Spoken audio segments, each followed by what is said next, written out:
नौजवान आया और आके रो ही पड़ा।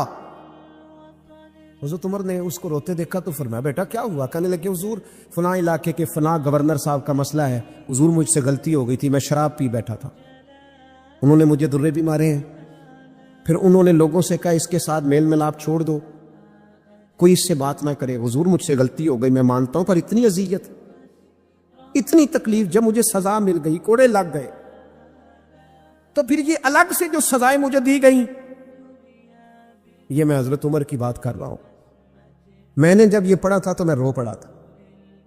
हजरत फारूक आजम ने उस नौजवान की बात सुनी, सुनो मैं क्या कह रहा हूं, उस गुनाहगार की बात सुनी, उस गुनाहगार की बात सुनी तो हजरत उमर रो पड़े और फरमाया बुलाओ ना उन गवर्नर साहब को।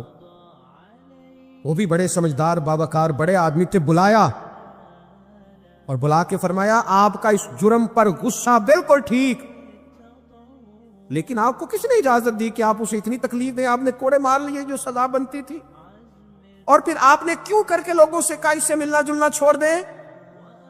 फरमाया अब मैं आपको हुक्मन कहता हूं, अगर आज के बाद आपने कोई ऐसा काम किया तो मैं आपको सजा दूंगा। फरमाने लगे आपने कहा था ना लोग इनसे मिले जुले ना, फरमाया अब आप ही लोगों से कहें इनसे मुलाकात शुरू करें। जब इन्होंने तौबा कर ली, अपना गुनाह मान लिया, जब इकरार कर लिया, माफी मांग ली, अब सजा का क्या माना हुआ, अब तकलीफ का क्या माना हुआ? सैयदना फारूक आजम रज़ी अल्लाह तआला अन्हु फरमाने लगे अगर ये सच्ची तौबा कर ले तो फिर तो इनकी गवाही भी कबूल की जाए। ये कैसे हो सकता है कोई तेरी वजह से रोए और तू हंसे? ये मुमकिन नहीं हो। वमा असाबकुम मिन मुसीबतिन फबिमा कसबत ऐदीकुम, अल्लाह फरमाता है तुम्हें जो मुसीबतें पहुंचती हैं तुम्हारे हाथों की कसम की वजह से पहुंचती है। वह याफू अन कसीर, बहुत सारी बातें तो अल्लाह माफ कर देता है। हजरत अब्दुल्ला इब्न अब्बास रज़ी अल्लाह तआला अन्हु मस्जिद नबवी में इतिकाफ बैठे थे, इमाम बहकी रवायत लाए। आपने देखा एक साहब ना मस्जिद नबवी शरीफ में तशरीफ लाए और एक कोने में बैठ के ना तो बड़ी परेशानी से उन्होंने गर्दन झुका ली। तो हज़रत अब्दुल्ला इब्न अब्बास उनके करीब गए और जाके कहा मियाँ क्या बात है, क्यों परेशान हो? तो उस बेचारे की आंखों में आंसू आ गए,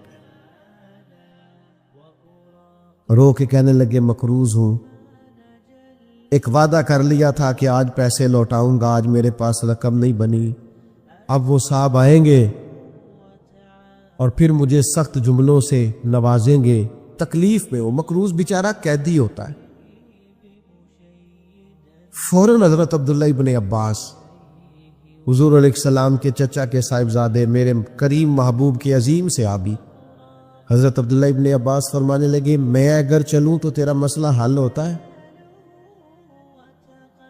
मैं कहा हुजूर कमाल हो जाएगी। तो एक मिनट नहीं लगाया, हजरत अब्दुल्ला इब्न अब्बास मस्जिद से निकले, जूते पहन लिए, जल्दी से वो साइल बोले, कहने लगे हुजूर रुकिएगा रुकिएगा, शायद आपको याद नहीं रहा आप इतिकाफ में थे, शायद आप भूल गए, आप इतिकाफ बैठे हुए। तो अब हजरत अब्दुल्ला इब्न अब्बास की आंखों में आंसू आए, फरमाने लगे मैं भूला नहीं, मुझे याद है, मुझे इतिकाफ याद है। और फिर हुजूर की कब्र नूर की तरफ इशारा करके कहने लगे अभी ज्यादा देर नहीं हुई कि मैंने इस मज़ार में आराम फरमा महबूब से खुद सुना है कि जो किसी भाई की मुश्किल में उसके लिए आसानी कर देगा, अल्लाह 10 एतिकाफ करने से ज्यादा सवाब अता करेगा। तो एक का सवाब लूं कि 10 का लूं? मैं तेरे साथ चलता हूं ताकि मुझे बड़े एतिकाफ का सवाब मिले। ये वो तालीमात हैं जो नबी करीम ने अदा की हैं, ये वो तालीमात है। कबीला मुदर के कुछ लोग ना, ये निसाई शरीफ में हदीस मौजूद है, कबीला मुदर के कुछ लोग हुजूर की बारगाह में आए थे, उनके बदन पे कपड़े भी ज्यादा नहीं थे, पैरों में जूते भी नहीं थे और भूख से भी उनकी बड़ी बुरी हालत थी। तो सहाबा फरमाते उनके चेहरे देखकर नबी करीम परेशान हो, उन दुखियों को देखकर। मैं आपको जिम्मेदारी से कहता हूं, हम दुखियों को देखकर दुखी नहीं होते, हम थोड़ी देर तबसरा करते हैं, ہم کہتے ہیں یہ میری مان لیتا تو ٹھیک رہتا، بجائے اشک شوئی کرنے کے تبصرہ کرتے، انٹرویو کرتے، بار بار بیک گراؤنڈ کی طرف معاذ اللہ بھاگتے، یہ ڈھونڈو تلاش کرو مسئلہ کیا ہے۔ کہتے ہیں حضور نے ان کو دیکھا تو نبی پاک پریشان ہو گئے، اور پھر حضور اندر تشریف لے گئے، پھر باہر آئے اور کریم نے فرمایا بلال اذان پڑھو۔ حضرت بلال نے اذان دی، نبی کریم نے جماعت کرائی، پھر حضور نے خطبہ دیا، اور پھر صحابہ کی توجہ دلائی کہ اپنے بھائیوں کی مدد کرو، ان کے ساتھ تعاون کرو، آگے بڑھو۔ پھر کوئی اشرفیوں کی تھیلی لایا، کوئی کھانا لایا، یہ سیاستہ کی روایت عرض کر رہا، کوئی کمبل لایا، کوئی شہد لایا، کوئی سرکہ لایا۔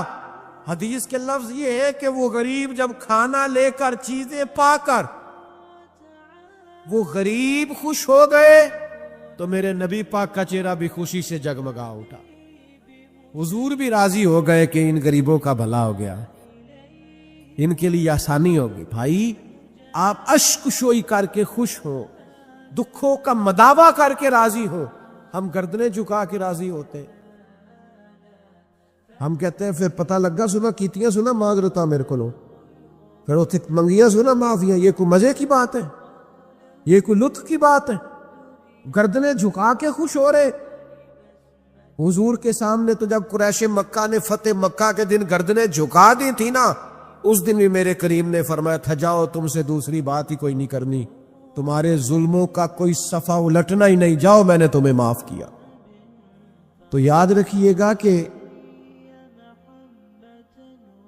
اللہ تبارک و تعالیٰ نے نبی پاک علیہ الصلاۃ والسلام کو اس دور میں مبعوث فرمایا جب چاروں طرف آزمائش تھی، گھٹن تھی، پریشانی تھی، تکلیف تھی، لوگ بہت سخت آزمائش کا شکار تھے۔ تو ظاہر ہے بڑی جلدی تو انہوں نے ٹھیک ہونا نہیں تھا، بڑی جلدی تو ساری چیزیں بدل نہیں جایا کرتی۔ تو اللہ تعالیٰ نے نا پھر اپنے نبی کو بڑی عظیم شان عطا فرمائی، اور ایک مقام پہ قرآن مجید نے ارشاد فرمایا کہ فَبِمَا رَحْمَةٍ مِّنَ اللَّهِ لِنْتَ لَهُمْ، اے محبوب اللہ کا کیسا فضل ہوا، رب کی کیسی مہربانی ہوئی کہ آپ اپنے غلاموں کے لیے نرم دل ہو گئے۔ وَلَوْ كُنْتَ فَظًّا غَلِيظَ الْقَلْبِ، اگر آپ تند مزاج ہوتے، سخت دل ہوتے، اگر تند مزاج اور سخت دل ہوتے، لَانْفَضُّوا مِنْ حَوْلِكَ، تو یہ آپ کے گرد سے پریشان ہو کر بکھر جاتے۔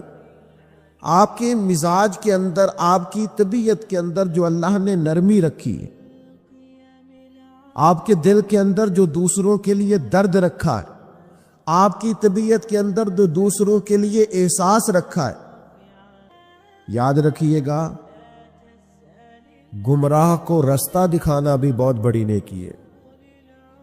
جس کا ذہن وسوسوں کا شکار ہو اسے یقین کامل کی طرف لانا، یہ بھی بہت بڑی نیکی۔